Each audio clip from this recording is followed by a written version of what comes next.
Hello दोस्तों, स्वागत है आप सभी का मेरे यूट्यूब चैनल द संजय में। दोस्तों, आज जो हम सीरीज स्टार्ट करने जा रहे हैं वो सीरीज स्टार्ट करने जा रहे हैं दोस्तों सी टेट के फॉर्म आ चुके हैं। आपको पता सी टेट 2023 वाला जो है वो जुलाई से लेकर अगस्त, जुलाई के लास्ट वीक से स्टार्ट होगा और अगस्त के सेकंड वीक तक चलेगा।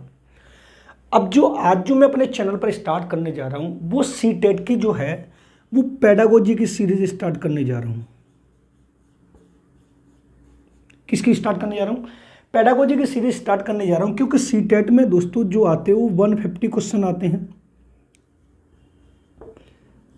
अब इस 150 क्वेश्चन में से ये समझ लीजिए 5 सब्जेक्ट आते हैं। एक साइकोलॉजी आता है, एक हिंदी आता है, एक मैथ आता है और एक ईवीएस आता है और एक संस्कृत या इंग्लिश आता है।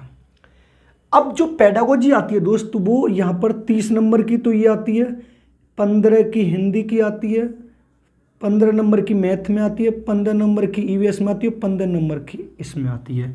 तो ऑल ओवर अगर देखा जाए तो जो पेडागोजी जो आ रही है वो हमारी कितने नंबर की आ रही है? मतलब 15 चौका 60 और 30 90 नंबर की पेडागोजी आ रही है। 15 और 30 45, 60 और 30 90। अब यहाँ पर ये जो 30 नंबर की आती है इसमें जो 15 नंबर के वो आ रहे हैं, जो वो क्या आ रहे हैं, वो पैसे जा रहे हैं। क्या आ रहे हैं? पैसे जा रहे हैं। और ऐसे इंग्लिश और संस्कृत में 15 नंबर के क्या आते हैं? पैसे जाते हैं। यहाँ पर 15 नंबर के ईवीएस आती है जो क्वेश्चन आंसर आते हैं, और यहाँ पर जो 15 नंबर के क्या आते हैं? न्यूमेरिकल आते हैं। मैथ में न्यूमेरिकल आते हैं। अब इस वाले चैनल पर मैं आपको ये जो 90 नंबर की पेडागोजी आ रही है इसमें से मैं आपको ये इसकी इंग्लिश की नहीं पढ़ाऊंगा, इंग्लिश वाली पेडागोजी नहीं पढ़ाऊंगा। बाकी मैं आपको हिंदी में आपको कौन कौन से सब्जेक्ट में पेडागोजी पढ़ा दूंगा। साइकोलॉजी की पूरी पढ़ा दूंगा, हिंदी की पूरी, मैथ की पूरी, ईवीएस की पूरी और संस्कृत की पूरी। यानी मैं आपको 90 नंबर की पेडागोजी इस वाले चैनल पर पढ़ाऊंगा।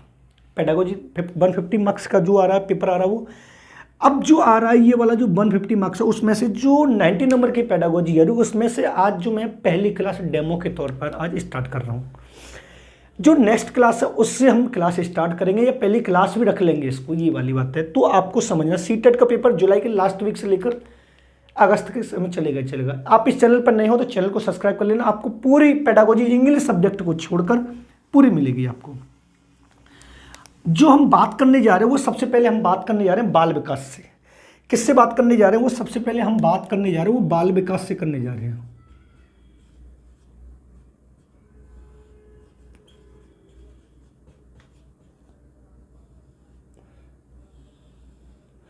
अब बाल विकास से जब हम स्टार्ट करेंगे पेडागोजी को, सीडीपी यानी साइकोलॉजी वाली, पहले चाइल्ड डेवलपमेंट साइकोलॉजी वाली को हम स्टार्ट करेंगे और उसमें सबसे पहला जो चैप्टर हम स्टार्ट कर रहे हैं वो बाल विकास को कर रहे हो। बाल विकास में जो सबसे पहला जो चैप्टर आता है वो आता है ग्रोथ एंड डेवलपमेंट का, यानी वृद्धि और विकास का।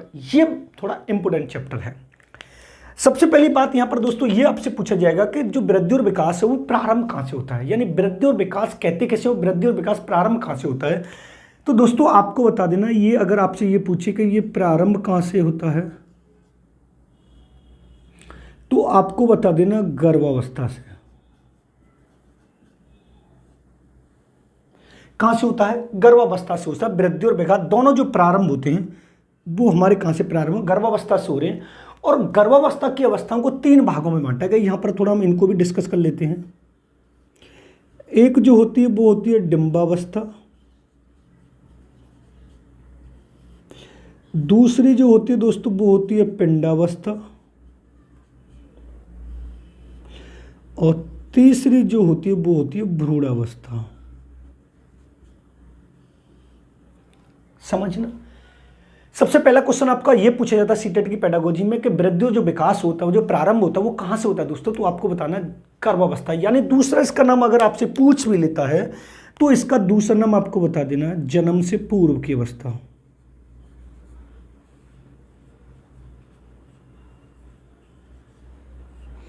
क्योंकि गर्भावस्था का दूसरा नाम जन्म से पूर्व की अवस्था होता है और गर्भावस्था की 3 अवस्थाएं होती हैं, डिंबावस्था, पिंडावस्था, बूढ़ावस्था। बात ये क्लियर होगी। अब दोस्तों जो विकास होता है वो हमको बता देना ये जीवन पर्यंत चलता है।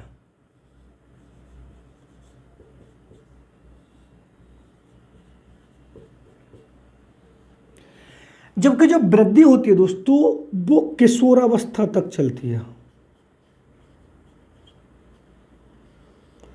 किशोरावस्था तक चलती है। क्लियर है। अब बात यहां पर ये होती है कि जो विकास होता है वो आपको ये बताना है कि ये गुणात्मक होता है और मात्रात्मक होता है। सीटेट की हर शिफ्ट में ये पूछा गया है विकास से तात्पर्य क्या है कि जिस ऑप्शन में आपको वृद्धि गुणात्मक और मात्रात्मक एक साथ मिलेगा वो हमें क्या बताना है, विकास बताना है। जबकि दोस्तों जो वृद्धि होती है वो हमेशा हमारी कैसी होती है, मात्रात्मक होती है। कैसी होती है, मात्रात्मक होती है। अब जो विकास होता है यहां पर एक मान लीजिए यहां पर गुण कौमा विशेषता या व्यवहार परिवर्तन की बात होती है।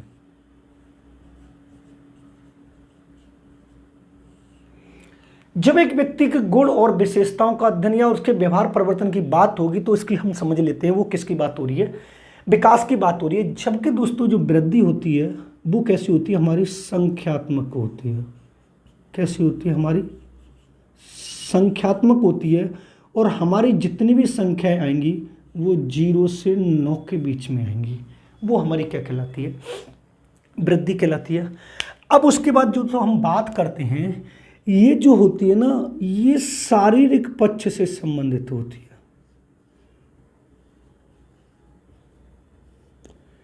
शारीरिक पक्ष से संबंधित होती है। जबकि दोस्तों जो विकास जो होता है वो हमारा मानसिक,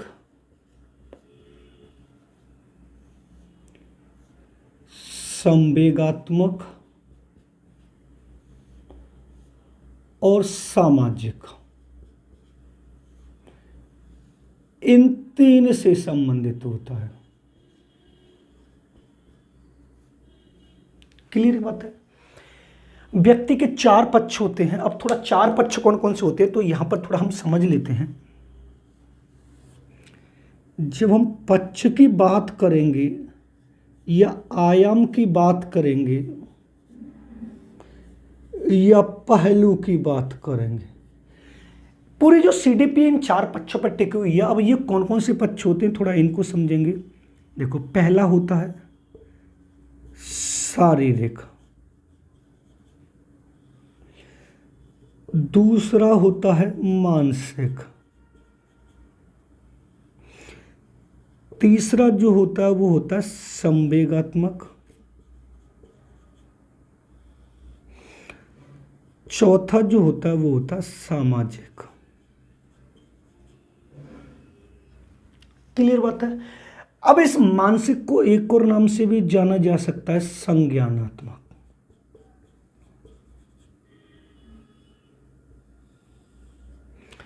ये 4 पक्ष जो मैंने आपको लिखा है और इन चारों पक्षों में से मैंने आपको एक बात ये लिखाई है कि ये वाला जो शारीरिक पक्ष है वो किससे संबंधित बताया मैंने आपको, वृद्धि से। जबकि ये तीनों पक्ष जो है वो किससे संबंधित बताए हैं, विकास से। क्योंकि वृद्धि को जो शरीर है हमारा उसको माप सकते हैं। मान लीजिए मेरा जो वजन है वो 10 किलोग्राम है, माप लिया। यानी ये समझना है कि जब एक व्यक्ति की लंबाई फुट, इंच, किलोग्राम उसको मापा जा सकता है, यानी मात्रात्मक। अगर आपसे पूछा जाए एक बालक का वजन 20 किलोग्राम, वृद्धि विकास है, वृद्धि है। अगर आपसे पूछा जाए उस बालक का IQ कितना, उस बालक का लंबाई कितनी है, आपने बताया 5 फुट, आपने बता दिया उसकी हड्डियों की संख्या कितनी है, उसकी संख्या कितनी है, उसकी संख्या, उसके हाथों की में उंगलियों की संख्या कितनी है। आपको इतना समझ में आना है कि जब वृद्धि की बात होगी तो वो किससे संबंधित बात होगी, आपको बता देना शारीरिक पक्ष से संबंधित जो बात होगी वो किसकी बात होगी, ये समझ लीजिए, वृद्धि की बात होगी। और वृद्धि का जो एक और नाम होता है दोस्तों, वो आपको समझ लेना, इसको हम एक और नाम से जानते हैं, अभिवृद्धि। किस नाम से जानते हैं, अभिवृद्धि।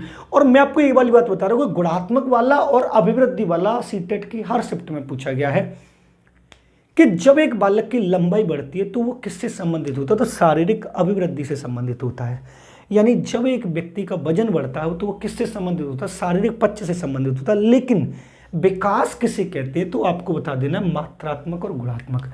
अब वृद्धि कौन से पक्ष से संबंधित होती है, तो मैंने आपको यहां पर बता दिया शारीरिक पक्ष से संबंधित होती है। जबकि जो विकास होता है दोस्तों, वो किससे संबंधित होता है, मानसिक, संवेगात्मक और सामाजिक रूप से जो विकास संबंधित होता है उसको विकास को मानते हैं।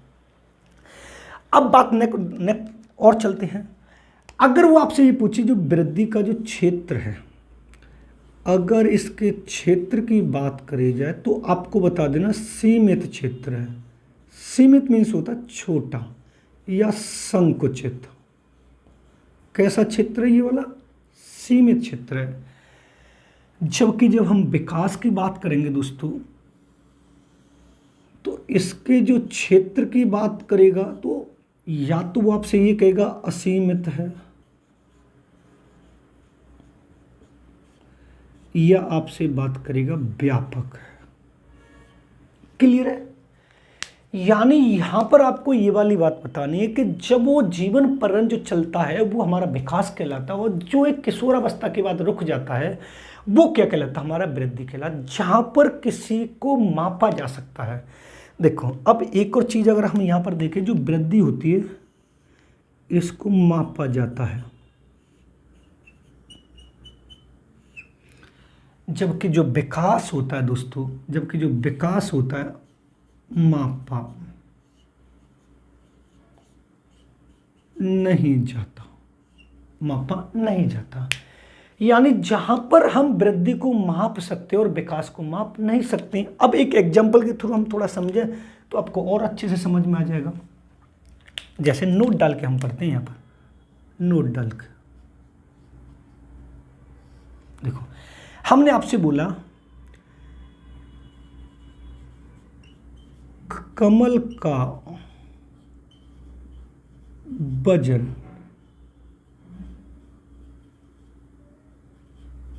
10 किलोग्राम है, वह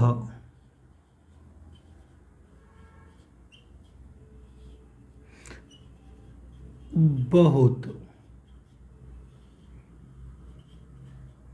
कमजोर है। अब इसमें हमें दो चीज बतानी है, एक तो हमें बताना है कि इसमें वृद्धि क्या है, और दूसरा जो हमें बताना है वो हमें बताना है विकास क्या है। तो वृद्धि और विकास को जब मैंने आपको ये वाली बात बताई थी कि जब वृद्धि की बात होगी तो कोई ना कोई तो संख्या आएगी ना, जब कोई ना कोई संख्या आएगी तो वृद्धि की बात होगी, और जहां पर गुण और विशेषताओं की बात होगी और व्यवहार परिवर्तन की बात होगी उसको हमने क्या नाम दिया था, विकास नाम दिया था। अब यहां पर अगर आप देखा जाए तो उसने बोला राम का वजन कितने किलोग्राम है, 10 किलोग्राम है। कितने किलोग्राम है, 10 किलोग्राम है, लेकिन वह बहुत कैसा है, कमजोर है। अगर आपसे यह पूछा जाए कि इसमें वृद्धि क्या है तो आपको बता देना 10 किलोग्राम है, और विकास क्या है तो आपको बता देना है कमजोर है। मेरा कहने का मतलब ये कि अगर हम किसी व्यक्ति की अच्छाई और बुराइयों को टारगेट करते हैं, उस अच्छाई और बुराइयों को जब हम बताते हैं तो आपको बता देना है विकास है। अब उन अच्छाई और बुराइयों को कोई न कोई नंबर दे देते हैं तो वो हमारा क्या कहलाता है, वृद्धि कहलाता है। और वृद्धि जो है वो गर्भावस्था से प्रारंभ होकर कहाँ तक चलती है, किशोरावस्था तक, जबकि विकास गर्भावस्था से प्रारंभ होकर कहाँ तक चलता है, जीवन पर्यंत चलता है। अगर आपसे ये पूछा जाए कि वृद्धि और विकास प्रारंभ कहाँ से होते हैं तो आपको बता देना गर्भावस्था या जन्म से पूर्व की अवस्था। अब आपसे यह पूछा जाएगा कि जन्म से पूर्व की अवस्था कितनी होती, तो आपको बता देना 3, डिंबावस्था, पिंडावस्था, गूढ़ावस्था। क्लियर बात है। अब वो ये पूछेगा कि मान लीजिए वृद्धि जो विकास है उसमें वृद्धि क्या होती है, तो आपको बता संख्यात्मक या मात्रात्मक। लेकिन जो विकास होता है वो गुणात्मक और मात्रात्मक माना जाता है। और सीटेट में अगर क्वेश्चन ये पूछा जाए कि विकास क्या है, तो आपको बता देना गुणात्मक और मात्रात्मक होता है, ये वाली बात क्लियर, और आपको बताना भी है। लेकिन विकास को एक तरीके से मापा नहीं जा सकता। अब मान लीजिए मैंने यहाँ पर लिखा है वो बहुत कमजोर है, माप के दिखा दो कितना कमजोर है ना। लेकिन उस कमजोर को एक संख्या दे दी है कि 10 किलोग्राम है, और जो 10 किलोग्राम आ रहा है वो हमारा क्या कहला रहा है, वो वृद्धि कहला रही है। और मैंने आपको ये वाली बात बताई थी कि जहां पर कोई सी भी संख्या आ जाती है ये समझ लीजिए वो हमारी वृद्धि कहलाती है। तो वृद्धि जो है वो मैंने इसका एक और नाम मैंने आपको बताया था कि वृद्धि का एक और नाम क्या होता है, तो मैंने आपको बताया था अभिवृद्धि होता है। क्योंकि ये संबंधित किससे होती है, तो मैंने आपको बताया कि शारीरिक पक्ष से संबंधित होती है, यानी शरीर से संबंधित अगर कोई भी परिवर्तन हमारा आता है, हमारे शरीर से संबंधित एक व्यक्ति में कोई परिवर्तन आता है, तो हमें क्या बताना है, वृद्धि बताना। लेकिन जो विकास होता है वो मानसिक, संवेगात्मक, सामाजिक। अब एक बालक में कितनी बुद्धि है उसको हम माप नहीं सकते, एक बालक में कितने संवेग उभर कर आ रहे, कितनी तेज आ रहे, कितने आ रहे, उनको कोई संख्या नहीं दे सकती। एक बालक में सामाजिक विकास कितने परसेंट है उसको माप नहीं सकते। जिसको मापा नहीं जा सकता वो हमारा क्या कहलाएगा दोस्तों, वो विकास कहलाएगा। और जिसको माप सकते हैं वो हमारा क्या कहलाएगा, वृद्धि कहलाएगा। अब दूसरी बात आपसे ये बोलेगा कि वृद्धि है उसका क्षेत्र कितना होता है, तो आपको बता दिया मैंने सीमित, संकुचित, और अगर ये भी दूसरा भी अब पूछे तो आप लिख देना छोटा। क्या बता देना, छोटा। जबकि जो विकास का जो क्षेत्र है वो मैंने आपको असीमित, व्यापक, अगर ऐसे भी ना पूछे तो आपको बता देना बड़ा। अब बड़े का मीन्स क्या होता है कि मान लीजिए जो विकास है वो मानसिक रूप से भी संबंधित है, संवेगात्मक रूप से भी संबंधित है और सामाजिक रूप से भी संबंधित है। जबकि जो वृद्धि है वो शारीरिक पक्ष से संबंधित है, और शरीर से संबंधित बहुत ज्यादा परिवर्तन नहीं होता। लंबाई बढ़ जाएगी, वजन बढ़ जाएगा, बाल सफेद पड़ जाएंगे, ये सब क्या होगा, दांत उखड़ के दांत आगे 32। शरीर से संबंधित जब भी कोई परिवर्तन आएगा तो वो वृद्धि और अभिवृद्धि या ग्रोथ कहलाएगा। मानसिक, सामाजिक और संवेगात्मक रूप से जो आएगा वो हमारा विकास कहलाएगा। क्लियर बात है। अब बात यहां पर आती है कि वृद्धि के लिए विकास की आवश्यकता होती है या नहीं, और विकास के लिए वृद्धि की आवश्यकता होती है या नहीं। इसको थोड़ा नोट डाल के हम थोड़ा समझते हैं, समझना।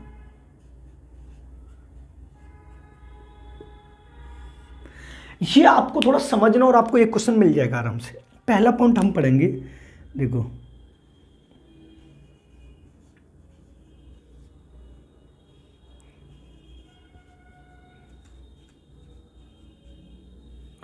वृद्धि के लिए विकास की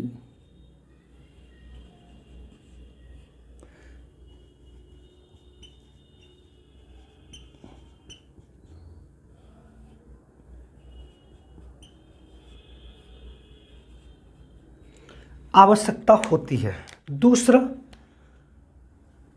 विकास के लिए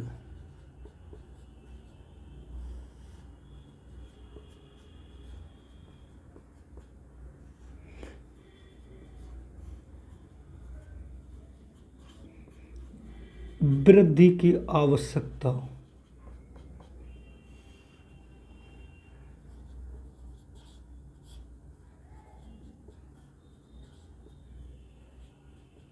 नहीं होती है।